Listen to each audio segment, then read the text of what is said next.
And as always, we're going to be looking for accurate context, good risk management, and always exercising good patience. Everybody who's traded has gone through periods of time where their strategy hasn't worked.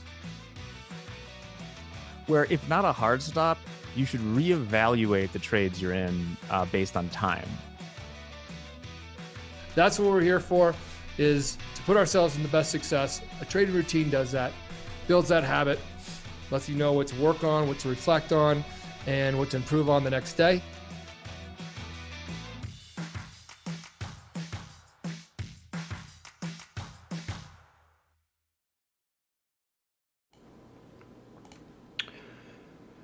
Good afternoon, friends and traders. Welcome to the market recap for Monday, August 8th. I am JD. I will be your host this afternoon. As always, thank you for choosing to spend your time with us. Hopefully we can all walk away with this with a little more knowledge and understanding than we had before we started. Don't be afraid to hit that like button and feel free to share your comments and feedback in the chat. And don't forget to subscribe to our channel so you get those updates every time we go live. Just a quick update. It looks like our friend John Hoagland will be out at least another day. I haven't spoken with him personally yet, but I know he's really busy right now. So I'm just going to expect to be here again tomorrow for the market forecast and the recap. If that is the case, then we will unfortunately need to cancel tomorrow's Make Money session. So my apologies in advance to everyone who is looking forward to that. Moving on, today's economic calendar, nothing really to report as far as the economic calendar is concerned. There was the investor movement index number at 11:30 Central Time. I mentioned that on the forecast this morning. I had to look it up. I wasn't sure what it was. Let me take a look real quick and see what happened there. 1 second.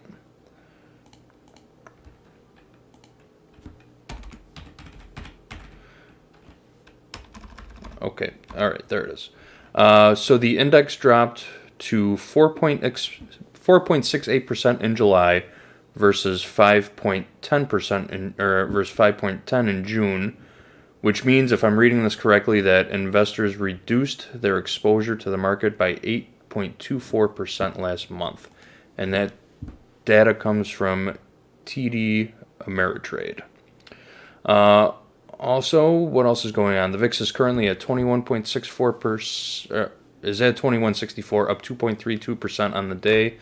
And the yield on the 10-year Treasury note is currently resting at 2.766%, down 0.074% on the day. Let's take a look and see who's there. Scott Saw, good afternoon. Tachyon, Phil Kuhn, David, thanks for joining us. David, the group coaching link did not work because John Hoagland isn't here today. I mentioned in the market forecast this morning, Hoag is taking a couple personal days off dealing with some family matters, so he was not here for group coaching today. It's looking like he won't be here tomorrow also, so there will likely not be a Make Hoag Money session tomorrow morning after the market forecast.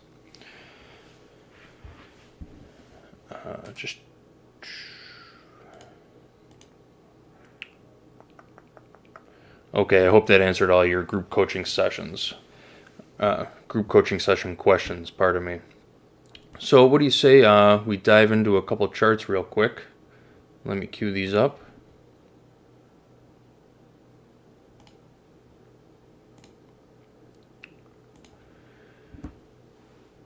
Let me just make sure there aren't any more questions. Hope everything's all right. If I talk to Hoag, I'll ask his permission to speak on it. I don't have any details. Like I said, I haven't spoken to him personally.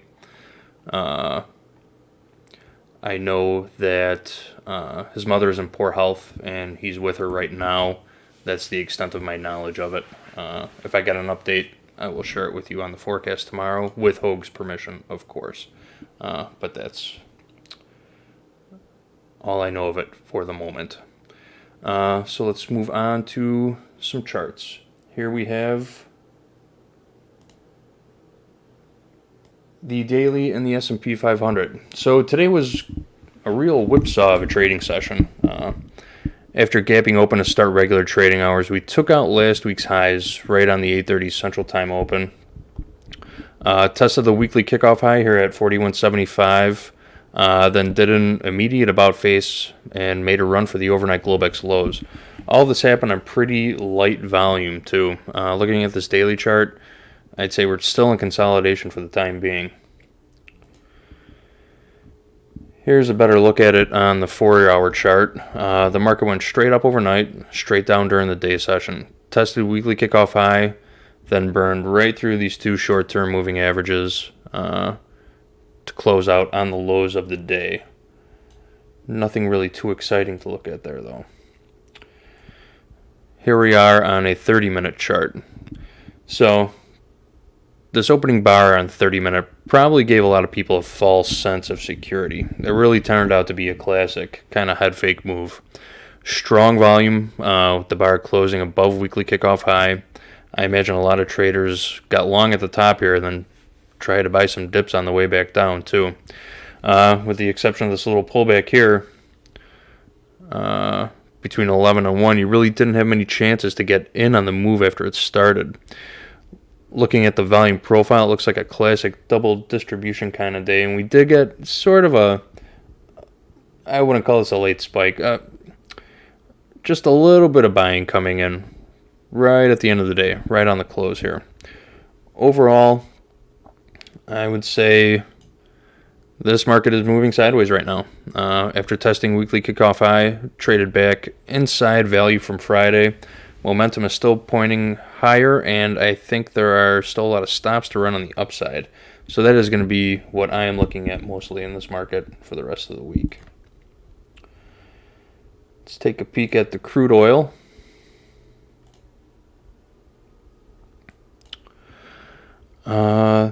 Here's the daily in crude oil, September chart. Had a nice little grind higher today. It was kind of an inside day up until the last hour of trading. Right over here. Volume was light again, just like the stocks. It took until the end of the day to take out the high from last Friday, and it closed inside of Friday's range also. Looking at the slow stochastic oscillator and these moving averages, momentum is still signaling weakness to me, but if sellers don't start stepping in, then these 10 and 20-day moving averages will become targets in the short term, target areas in the short term.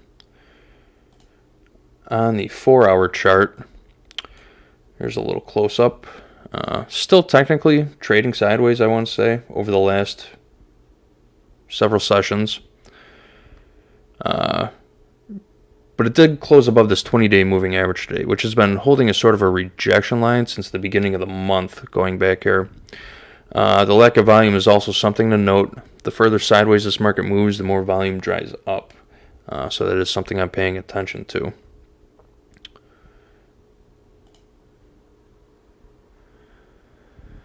On the 30-minute, there was a lot of back and forth here right around Friday's value area high, and a big chunk of the day today was spent inside of Friday's value. Even after taking out Friday's high at the end of the day, it did come back to close inside Friday's value area. I think this is becoming a pretty significant area of congestion. Looking at these last 3 trading sessions, the market has spent quite a bit of time right around the range we traded today. Overall,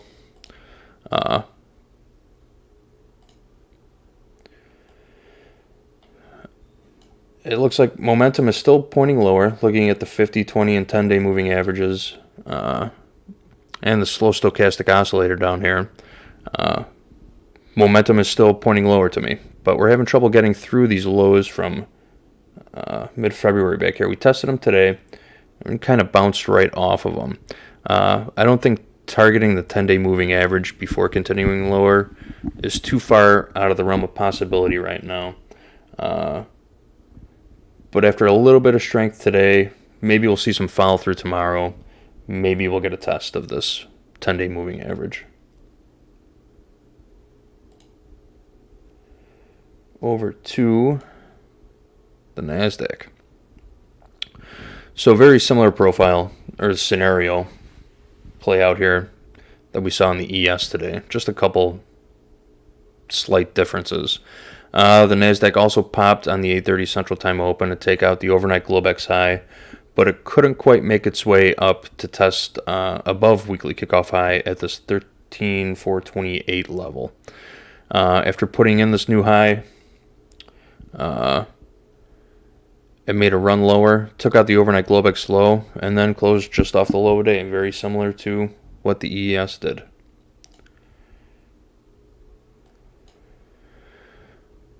Here you can see a little more clearly, steady grind higher overnight, then the power flush after the open, and a close just below this 20-period moving average for the first time since back here. What is this?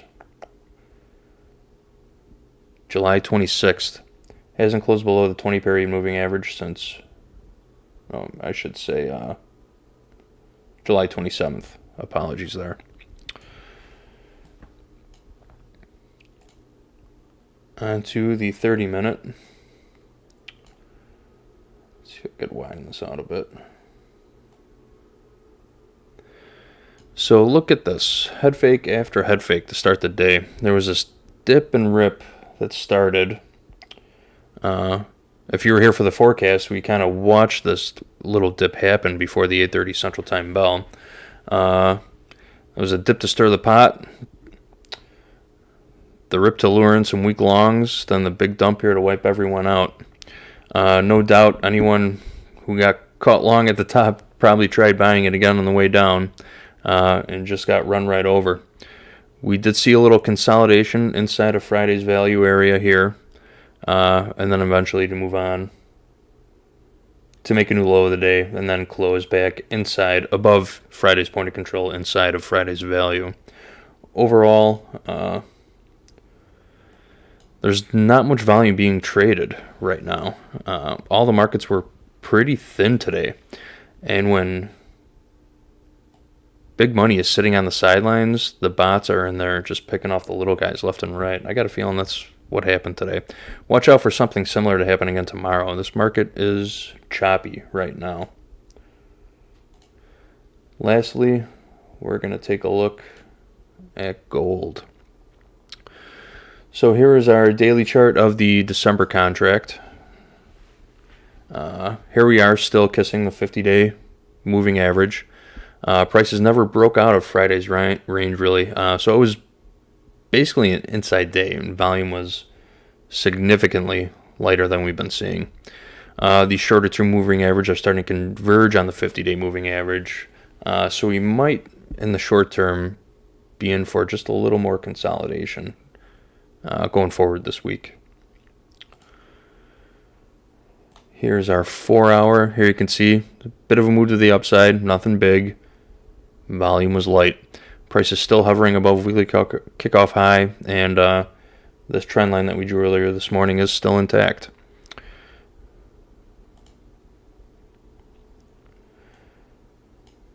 Here's our 30-minute chart. Look at that tight range for the day. So we did take out Friday's regular trading hours high, but not the overnight Globex high from Thursday night going into Friday morning. The day opened with a small upside gap. I wanted to trade a bulk of the session inside last Thursday's value area. Here are the last handful of sessions. You can see these ranges expanding and contracting, with prices kind of drifting sideways for right now. Overall, I think there's still strength in this market. There's just a lack of participation at the moment. And like I said earlier, when the cat's away, the mice will play. It's a battle of the bots right now, and that could mean more chop tomorrow. So we will see what happens.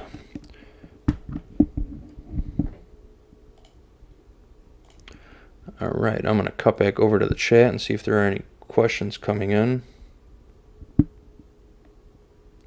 Up 1,700 a day, ended with 900. Excellent job, Franklin. I know it's always hard giving back half your day, but as long as you put something in the kitty, you got something to cheer about. Up 66 for practice. Moving in the right direction. Well done, Tachyon. I'm glad everybody else is doing well. One last thing for tomorrow. The economic calendar for tomorrow. So we'll start with the NFIB Small Business Optimism Index at 5 a.m. Central Time, and follow that up with productivity and cost at 7:30 Central Time. Aside from a couple of other small T-bill and T-note announcements, that's pretty much it on the docket for economic news tomorrow. So I'll open it up to questions. Oh, actually, in the spirit of Dan and Hogue, I did pick out a couple of things for this day in history, August 8th. On this day in history in 1974, faced with the near certain prospect of impeachment for his role in the Watergate scandal, U.S. President Richard M. Nixon announced his resignation on this day in 1974, and was succeeded by Gerald Ford the following day. President Nixon resigned August 8th, 1974. And here's one that I hold near and dear to my heart. On this day, August 8th, 1992, the U.S. men's Olympic basketball team, which had been dubbed the Dream Team because of an all-star NBA roster with players that included Michael Jordan, Magic Johnson, and Larry Bird, easily defeated Croatia to win the gold medal at the Barcelona Games. Dream Team won the gold on this day in 1992. All right, everybody. Well, if that's it and there are no questions coming in, we will call it an afternoon. So have a great night, everyone. Like I said, it's looking like I'll be back with you tomorrow morning. If that's the case, there won't be a Make Hogue Money session, but I will remind you about that again tomorrow. So with that, I will see all of you tomorrow morning. Thanks, everyone. Have a great night.